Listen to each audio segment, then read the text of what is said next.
You are watching Xirtus. Yeah, it's fascinating looking at Europe, especially because 15th century, we talked about Spain in Colombia for a second there, but you have to think about 1478 or something to 1492 is the beginning of this sort of the Spanish Inquisition and the anti-Muslim Jewish period. So you have a number of characters that are, and then of course it gets even further in the 16th century, 1520s and 40s in the Roman Inquisition, right? That more and more of Europe is in an exodus of the Arabic and therefore the Jewish people. And there's a number of architects and stylistic, I guess, innovators and engineers that are doing their best to avoid the Inquisition.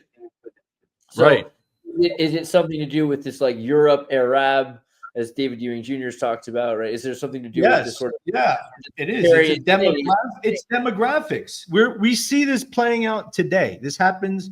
This is a normal condition of the human.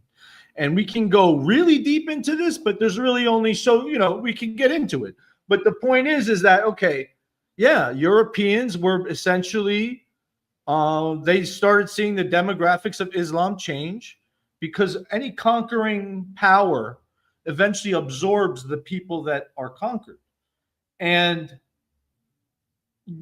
historically, conquering powers have been, well, it depends. No. We're talking about in the context of the 15th century. So, yes, basically what I think, obviously I wasn't there. I'm speculating and I'm going off what I'm reading too. There was definitely an othering. These people are not they're not similar. Even though, don't get me, like in Spain, for example, Spain was highly admixed. There's even to this day, even the Spanish language, there's a lot of Arabic words in the Spanish language. Totally. Yeah, there's influence, even English cursive. There's a lot of Arabic influence throughout the planet that we don't really acknowledge. And it's for these reasons. It's because I believe the agency plays with demographics. So usually, and you see this constantly in history. Like I got into the Hyksos, for example, last time in Egypt. There was 2 waves of Hyksos. The first wave of Hyksos were of Mitanni or Indo-Aryan stock. They were of a European-esque, because granted, at that time, Europe was not even really inhabited for the most part. Everyone was essentially in the Middle East. They came down. There was people there, obviously, but in terms of Caucasoidal, for sure. Right. So, but what I'm saying is, over time, other people started speaking that language, because that's what a lot of times we conflate when we think that a certain culture spoke a certain language. We're instantly associating it with certain people, when it's like, no. Like, for example, I had a podcast yesterday with a black guy and a really a scholar, one of Flamenco, like an old 80-year-old Russian dude. I couldn't make out what he said, but he was very popular, and I let him talk. He was very knowledgeable, and he got into Totaria, which I'm not very familiar with, which I know you are, Andres, and I would love to talk to you more about that. But my point is that, yeah, like, he's talking to me in English right now, but he's an African. He's a black dude. You know what I mean? So you can't assume that just because me and him are speaking in English that both of us are English, are from England. You know what I mean? So, and that's something you really have to understand when you study history, because it's very easy, because we don't have any pictures or anything to start painting and imagining things that so yeah. And it can go both ways. It can go both ways. And luckily we have genetics, we have archaeology. There's different ways we can tag things together, and based on that consensus, we can somewhat arrive at least a narrative. So, what did I answer? Really quickly, where do you think these are from? These pictures I'm showing you here. Where do you? I wouldn't be surprised in South America.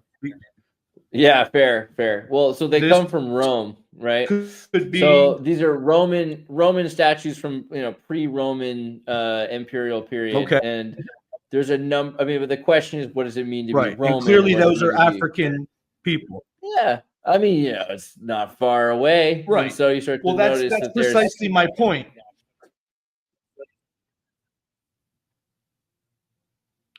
Yeah, I'm sorry, Andres. Just because I'm talking doesn't mean you should stop. My bad. But that's my point. For sure. When we go back to your initial, when we go back to your thing with okay, what you asked, what happened with the Europeans and the Arabs? Was there some kind of yuck factor? Yeah, the same kind of shit that we're going through right now in Europe, where we don't want Muslims there. Let's call it for what it. For the most part, obviously, there's different ways you could look at it, but I would say the vast majority of Europeans would like to stay European, and there is that was still going on there. Granted, if the Muslims looked and sounded a little bit more European, I'm sure that everything would gel just fine. And for example, that's what I think happened originally, especially in, say, Constantinople. When you look at Mehmed, and just not even Mehmed, when you look at Islam in general, if we get into Islam in general, originally, and I was getting into this with Raphael, they were originally very Greco-Roman. Even the Quran, the very fabric of Islam, is extremely Aristotelian. It is a Greek fucking religion. Like, you really have to call it, like, it's a Western religion. But what's happening is, I believe the agency plays with demographics. So what they'll do is they'll change the Quran so there's a black angel. That's why people like Muhammad Ali's like, that's why I converted. It could be that simple. He converted because, he looks at all these Bibles. They're all white angels. He sees a black angel. That's my guy. And similar for Europeans. People are tribal. Let's make Jesus white. Why don't we? Let's see how that goes. Right. But at the end of the day, how does anybody really know? How we can kind of assess, though. And as far as because I've had these debates with like black guys and stuff talking about Jesus, because you know what, I'm not a Christian or nothing like that, but I'm a history buff, I would consider myself. So look, was he white? Was he black? I don't know. Was he an Arab-looking guy? I don't know. But you know what? There was a huge Roman presence in Israel at the time, Palestine at the time, whatever.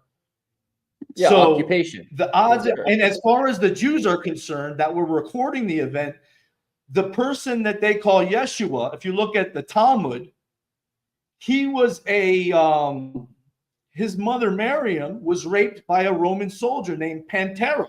You can look up Pantera on the Wikipedia. It's important if people don't look, because the Jews were there. They were documenting this. Whether this happened in the 1st century or the 15th century is up for grabs. I think history all happened in chronological order. It was just, like I said, condensed and folded in onto the 15th century. So my point being is, Jesus was very much Roman. Even if you look at his doctrine, he essentially invited the Romans, what is to Caesar goes to Caesar. I don't know exactly what his quote was, but you can. That's why people like Jan Irvin with the Caesar's Messiah, he gets into how the Christianity is essentially a subversion tool for Romans. And the question also was Pantera Tyrolean? Was he from, perhaps was he from North Italy where the Germanic tribes were, or was he from the rest, South Italy where they were black? Because there's a lot of question linguistically of what a Roman is at that point. They're not necessarily by blood or by nation, is different than by ethnicity. Well, yes. For example, my father's Sicilian. Okay, he is dark. My father's he has blonde hair and blue eyes, but he's dark. Like, you can see the Arab influence in him. You can, and his father is super dark, but he's got like bright eyes. So that's probably from the Norman influence.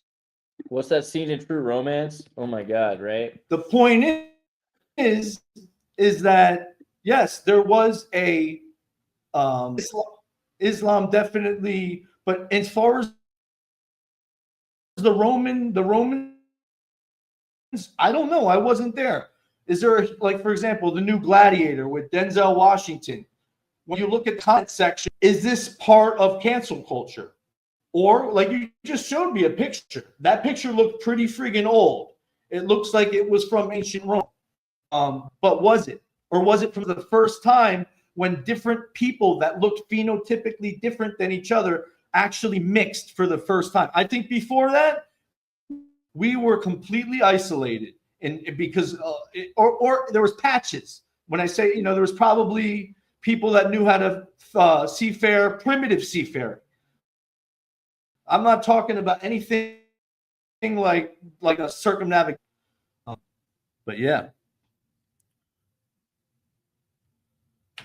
Andreas has to sneeze, so I'll bring in just something random. I don't want to throw you guys off, but I recently chatted about this with a friend, and we were both kind of amazed.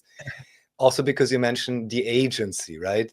And who is the most famous proponent present day of or in the past, but still most famous of the agency, is a guy by the name of Alan Dulles. I'm sure you heard of him, right? And now, can anybody tell me why Alan Dulles sounds so similar to Al Andalus? I have nothing else to say on this, but that's the question I have, because so often it seems even the names in at least more recent history or older history, they seem to be strangely intertwined in ways that I cannot possibly decipher. But as David Hume Jr. showed, also America was founded, amongst others, potentially by the Shriners and Islamic influence. And who knows, maybe they even deliberately took up strange sounding names. I wouldn't put it past them. Yeah, but that's something I recently stumbled across and was quite fascinated by.